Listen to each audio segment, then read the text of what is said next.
Pak polisi, itu ada SC 2 orang di sini. Saya minta mereka mendampingi untuk dicabut. Itu ada SC 2 orang, saya minta. Kisru kepengurusan Komite Nasional Pemuda Indonesia seakan tak pernah berakhir. Usai kepemimpinan Muhammad Rifai Darus, muncul dualisme di KNPI.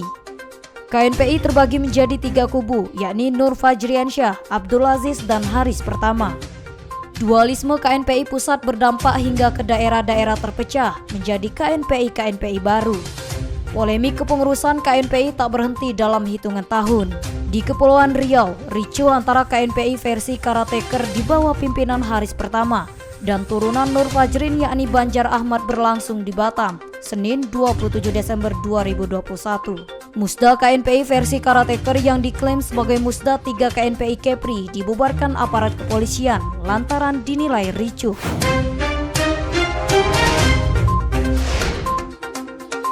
Saudara, ricuh musyawarah daerah yang mengatasnamakan Komite Nasional Pemuda Indonesia KNPI Provinsi Kepulauan Riau terjadi di Kota Batam, Kepulauan Riau pada 27 Desember 2021. Berbagai penolakan KNPI di tingkat kabupaten kota yang ada di Provinsi Kepulauan Riau hadir. Masa KNPI di bawah naungan Banjar Ahmad dan Andi S. Mukhtar meminta musda untuk dihentikan, sehingga adu argumen di antara kedua belah pihak tak terhindarkan. Bagaimana penolakan tersebut dapat terjadi? Apa alasan dari KNPI Banjar Ahmad menolak musda yang dilaksanakan pada 27 Desember? Kemudian apa tanggapan dari pemerintah tentang komitmen pembangunan pemuda sebagai kunci keberhasilan bonus demografi? Untuk membahasnya sudah hadir secara virtual Andi S. Mukhtar, Sekretaris KNPI Provinsi Kepulauan Riau, dan Murdani Hadinata, Kasih Kepemimpinan Pemuda Diaspora Tanjung Pinang. Oke Bapak-Bapak, Pak Andi S. Mukhtar, Komite Nasional Pemuda Indonesia, Sekretarisnya Pak. Selamat siang Pak Eri, Pak Andi. Selamat siang. Iya, Pak Murdani Hadinata, Kasih Kepemimpinan Pemuda Diaspora Tanjung Pinang. Pak Murdani, selamat siang Pak, salam sehat. Siang Pak Ari, selamat siang. Ya, saya mungkin ke Pak Andi S. Mukhtar terlebih dahulu, Sekretaris KNPI Kepri. Pak Andi, terjadi penolakan musyawarah daerah KNPI pada 27 Desember 2021 di Hotel Golden View Bengkong Laut ya Pak, Bengkong di Kota Batam. Ya. Alasan KNPI versi Banjar Ahmad memubarkan musyawarah daerah tersebut Pak? Yang pertama bahwa kepengurusan kami hasil musda 2 DPD KNPI Provinsi Kepri telah berakhir dan diperpanjang sampai dengan Februari 2022. Kepengurusan kami ini justru turunan dari Bapak Ketum Rifai Darus. Di DPP KNPI terjadi perpecahan. Ada sebanyak 4 DPP KNPI di Jakarta. 4 DPP KNPI ini 3 sudah menyatakan diri untuk melaksanakan kongres bersama dan 1 belum menyatakan kongres bersama. Artinya kalau kita bicara pola demokrasi bahwa 31 maka kita akan mengikuti yang 3 yang bergabung tersebut. Kembali ke daerah, alasan kenapa kita menghentikan atau membubarkan, kita nggak mau di Provinsi Kepri ini terjadi perpecahan pemuda, baik di tingkat provinsi maupun di kabupaten kota. Karena kami mendengar mereka mengkaratekerkan KNPI Provinsi Kepri dan mengkaratekerkan semua pengurus-pengurus KNPI di kabupaten kota itu menjadi dasar kami. Karena kami menganggap ini institusional yang mengakibatkan kepada perpecahan pemuda. Mungkin begitu. Iya, Pak Andi, Anda mendapat awal informasi ini, musda ini kapan? Kemudian kenapa tidak ditindaklanjuti 1 hari sebelumnya, Pak Andi S. Mukhtar? Jadi musda itu H-5 baru saya mendapatkan informasi. H-5?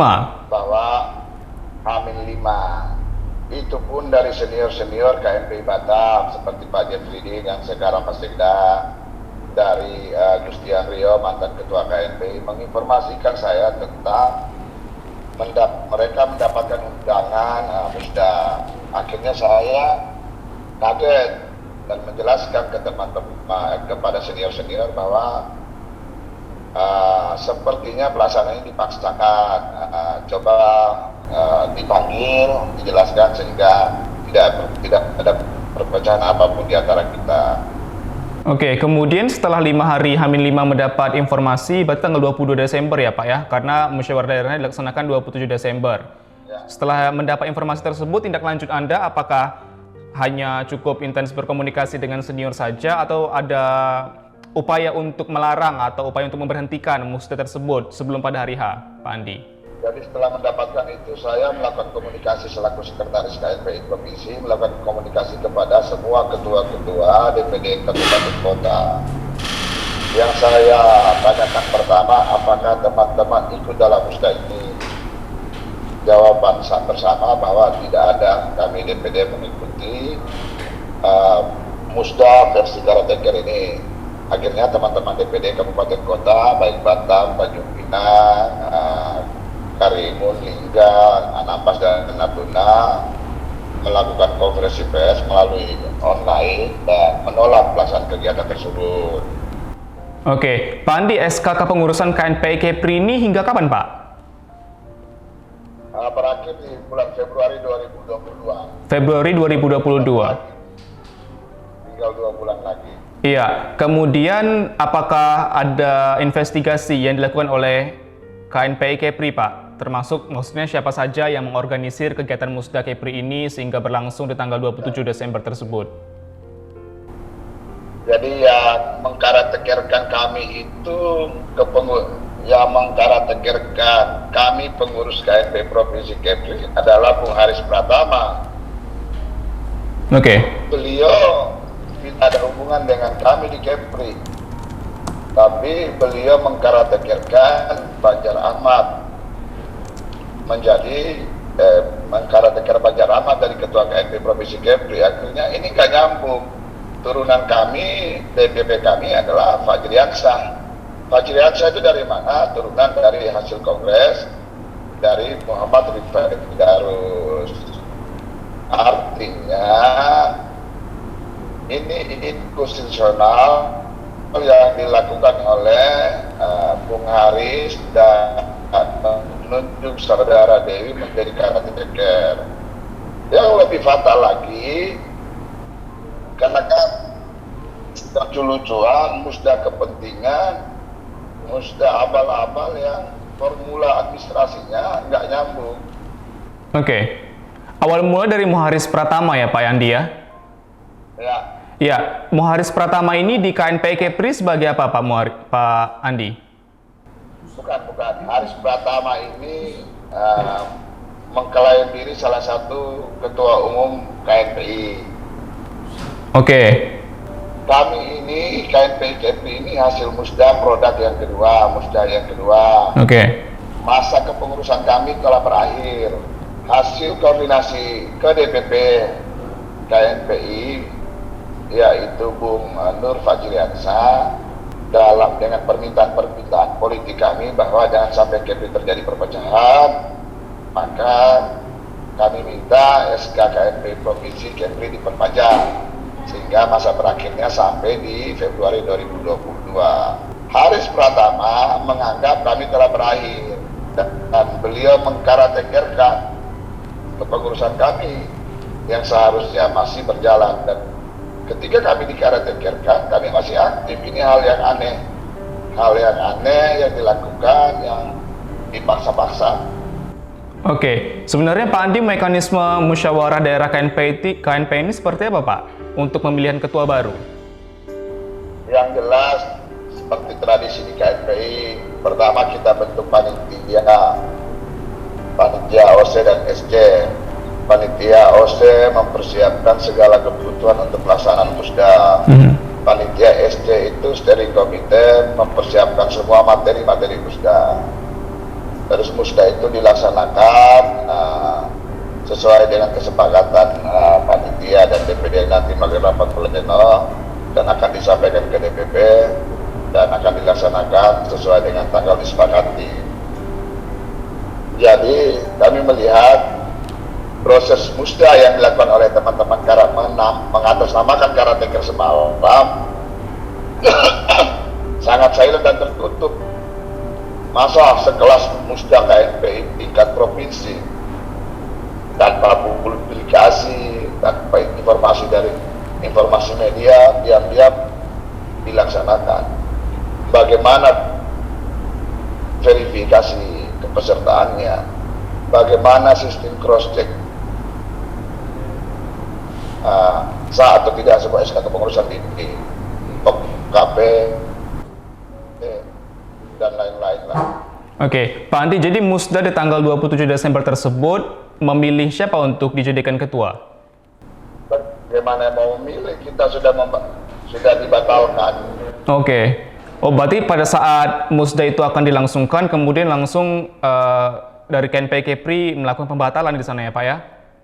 Jadi begini, sebelumnya malam sebelum pelaksanaan musda,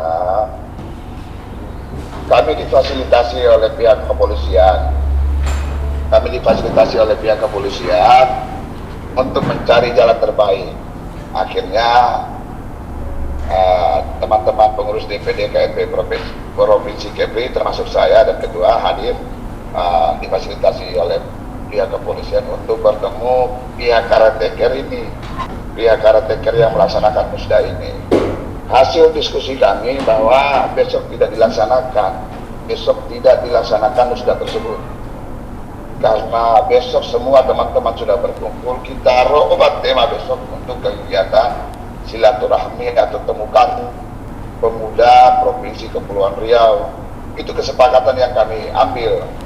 Ternyata pagi jam 8 kami ke lokasi acara, bedrocknya belum berganti, masih terpampang musda 3 KNPI Provinsi Kepri. Sehingga ini menjadi pemantik teman-teman pengurus minta untuk dihentikan. Terjadi argumen, biasalah pemuda, sedikit terjadi pemuda.